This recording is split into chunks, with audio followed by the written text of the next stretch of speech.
IPL आ चुका है और आपके फेवरेट सेलिब्रिटी और क्रिकेटर्स अपनी पूरी जान लगा रहे हैं आपको अमीर बनाने में। कोई आपसे आकर टीम बनाने को बोल रहा और कोई दिमाग से खेलने की बात कर रहा। अब आप अमीर बनो या ना बनो ये तो गारंटी नहीं है, बट ऐसे सेलिब्रिटीज़ और कंपनीज करोड़ों रुपए कमा रहे हैं फैंटेसी लीग के नाम पर।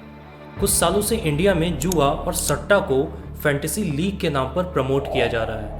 इवन आपने भी ऐसे बहुत सारे ऐप्स के एडवर्टीजमेंट या फिर इवन उन्हें पर्सनली यूज़ भी किया होगा, एंड आई एम श्योर आपका कुछ खास एक्सपीरियंस रहा नहीं होगा। You know why? ये वीडियो मैंने इसी सवाल पर बनाया है, जहां हम जानेंगे कि क्यों एक इंसान ऐसे बैटिंग ऐप्स और गैम्बलिंग की तरफ आकर्षित होते हैं और क्यों कई बार हारने के बावजूद भी लोग इससे जुड़े रहते हैं और अपने फैमिली, फाइनेंस एंड इवन अपनी ज़िंदगी तक से हाथ धो बैठते हैं। So guys, welcome back to Mr. Grey, and today we are going to talk about the dark side of betting and gambling। Bharat में गैम्बलिंग और बैटिंग उतना ही पुराना है जितना महाभारत और रामायण। उस वक्त भी लोगों ने अपनी ज़िंदगी बर्बाद की थी और आज भी लोग सट्टे से अपनी ज़िंदगी बर्बाद कर लेते हैं। इवन न्यूज़ में आपको ऐसे बहुत सारे टीनेजर्स मिल जाएंगे जो फाइनेंशियल लॉस की वजह से सुसाइड कर लेते हैं। उन्हीं में से एक 21 साल का इंजीनियर नूर भी था जिसने हाल ही में सुसाइड किया, और उसकी वजह क्रिकेट बैटिंग ऐप्स में हारे गए 30,000 रुपये थे।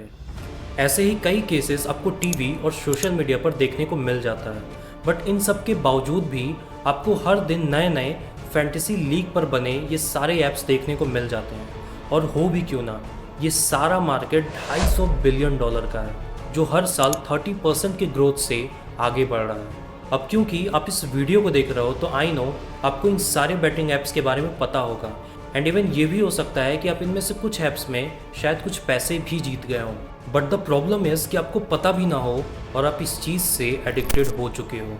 ये बड़ी बड़ी कंपनीज आपके फेवरेट क्रिकेटर्स और सेलिब्रिटीज़ को चूज़ करते हैं और आपको झूठे सपने दिखाते हैं ये बोलकर कि ये सारा गेम स्किल का है ना कि लक का, बट ऐसा बिल्कुल नहीं है। बैटिंग ना ही कभी स्किल गेम था और ना ही कभी होगा। इररिस्पेक्टिव आपको किसी गेम के बारे में कितनी भी नॉलेज क्यों ना हो, उसका रिजल्ट हमेशा अनप्रेडिक्टेबल ही होगा। खासकर जब हम बात क्रिकेट जैसे स्पोर्ट्स की करते हैं जहां पर हर बॉल पर मैच इधर से उधर हो जाता है। इवन अगर आप हमारे माइथोलॉजी में भी झांकोगे तो वहाँ पर भी आपको महाभारत के युधिष्ठिर का एग्जाम्पल मिलता है, जहाँ पर उन्होंने अपना राज, महल, धन एंड इवन अपनी पत्नी तक को जुआ में हार गए थे। बट इवन मैं आपको कितने भी एग्जाम्पल्स दे दूं और ऊपर ऊपर के ज्ञान की बातें बता दूं, जब तक आप इस सट्टे के पीछे की साइकोलॉजी को नहीं समझोगे तब तक आप इस ट्रैप से बाहर नहीं निकल पाओगे। So first let's talk about why we choose to play such games. इसका आंसर दो चीज़ों में छुपा है। पहला आपका ग्रीड और दूसरा इंटरेस्ट।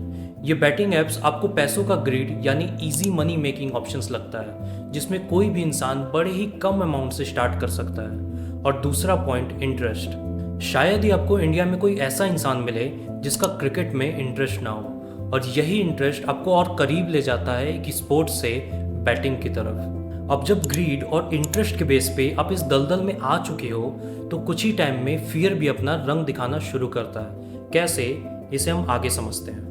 मान लेते हैं शाम को आईपीएल देखना बहुत पसंद है, वो क्रिकेट खेलने भी जाता है और शाम 10वीं में पढ़ता है। तभी एक दिन उसका दोस्त उसे एक ऐप के बारे में बताता है जिसमें उसने 500 रुपये जीते हैं। अब शाम तो रहा क्रिकेट का बहुत बड़ा फैन, अगर उसका दोस्त जीत सकता है तो वो क्यों नहीं। अब शाम अपने ग्रीड और इंटरेस्ट के बेस में उस ऐप में पैसे डालना शुरू करने लगता है जो कि उसके फादर के थे। शुरुआत में तो वो कुछ पैसे जीत भी जाता है, बट कुछ ही टाइम में शाम का स्किल काम नहीं करता है और वो सैप में पैसे हारने लगता है। धीरे धीरे वो कई बार उसमें पैसे डालता और कई बार हारते ही जाता। वो हर बार इस उम्मीद में उस ऐप में पैसे डालता कि जैसे ही वो अपना अमाउंट रिकवर कर लेगा वो उस ऐप को अनइंस्टॉल कर देगा, बट ऐसा कभी होता ही नहीं है। और ऐसे ही कर करके श्याम अब लाखों रुपए उस ऐप में गवा चुका है और अभी तक उसके फादर को ये बात पता नहीं है। अब इस कंडीशन में श्याम क्या करेगा? क्या वो लोगों से उधार मांगकर उस पैसे को रिकवर कर देगा? क्या वो अपने फादर को सब कुछ बता देगा, या फिर वो एक ऐसी मेंटल स्टेट में पहुंच जाएगा जहां लोगों को आखिरी ऑप्शन सिर्फ सुसाइड ही नजर आता है? ये कोई मन गढ़ कहानी नहीं बल्कि हजारों युवाओं की ही कहानी है जो ऐसे बैटिंग ऐप्स में पैसे डालकर अपनी ज़िंदगी बर्बाद कर देते हैं। इन बैटिंग ऐप्स का दूसरा फैक्टर है रिस्क टेकिंग बिहेवियर। हमारे कंट्री में पता नहीं लोगों को ऐसा क्यों लगता है कि जिस काम में ज़्यादा रिस्क हो वो काम उतना ही प्रॉफिटेबल होगा, जो कि बिल्कुल बकवास स्टेटमेंट है। कोई भी यंगस्टर टीवी और सिनेमा से बहुत ही ज़्यादा इंस्पायर होता है। जब भी वो किसी जन्नत जैसी मूवी को देखता है या फिर नेटफ्लिक्स पे कोई शो देखता है जहाँ पर पैसे स्किल और मेहनत से नहीं बल्कि रिस्क लेने से आ रहे हैं, तो वो यही प्रिंसिपल अपने लाइफ में भी अप्लाई करता है। Third factor is continuous reinforcement. जब भी एक इंसान किसी तरह का बेट लगाता है और उसे जीतता है तो उसके ब्रेन को एक रिवॉर्ड मिलता है मनी के फॉर्म में। इस रिवॉर्ड की वजह से आपके दिमाग में एक न्यूरोट्रांसमीटर रिलीज होता है जिसे हम डोपामिन कहते हैं, जो कि रिस्पॉन्सिबल होता है आपके प्लेजर और मोटिवेशन के लिए। यानी जब जब एक इंसान बैट जीतता है तो उस डोपामिन की वजह से वो और मोटिवेट होता जाता है नेक्स्ट बैट लगाने के लिए, और अगला बैट हमेशा पहले वाले बैट से ज़्यादा ही होता है। इसे आगे थोड़ा और अच्छे से समझते हैं। जब भी हम कोई रिस्की काम करते हैं, भले ही उसमें कितना भी खतरा हो, बट उसके बावजूद भी हमें मज़ा ज़रूर आता है। इसी मज़े की मैं बात कर रहा हूँ। इसी मज़े की वजह से बहुत सारे लोग सट्टे में इतने अंदर तक घुस जाते हैं कि वहाँ से कभी बाहर ही नहीं आ पाते। एक और चीज़ नोटिस करने वाली ये है कि भले ही आप सट्टे में जीत रहे हो या फिर हार रहे हो, मज़ा दोनों में ही आता है, क्योंकि यहाँ मज़ा आपके पैसे पर डिपेंड ही नहीं करता बल्कि उस गेम यानी कि सट्टे पर करता है। और यही वजह है लोगों का इसमें करोड़ों और लाखों रुपए हार जाने का। जब एक इंसान को सट्टे की लत लग जाती है तो फिर वो पैसा सिर्फ गेम पर नहीं लगाता बल्कि उस मज़े के लिए भी लगाता है जो उसे उस बीच मिलता है। फोर्थ फैक्टर इज कॉग्निटिव बायस, यानी कि आपके द्वारा बनाया गया इलॉजिकल रीजनिंग, जिसमें पहला नंबर आता है इल्यूजन ऑफ पार का। लोगों को लगता है कि वो किसी गेम को इतने बेहतर ढंग से समझते हैं जिससे वो उसके आउटकम को प्रेडिक्ट कर सकते हैं, इस चीज़ को नेग्लेक्ट करते हुए कि वो गेम कितना अनप्रेडिक्टेबल हो सकता है। और दूसरा, उनके जैसे लाखों और लोग हैं जो यही सोच रखते हैं। दूसरा बायस है गैम्बलर फैलेसी। ये काफ़ी इंटरेस्टिंग तरह का रीजनिंग है जिसे आपने भी काफ़ी बार लोगों के मुंह से सुना होगा।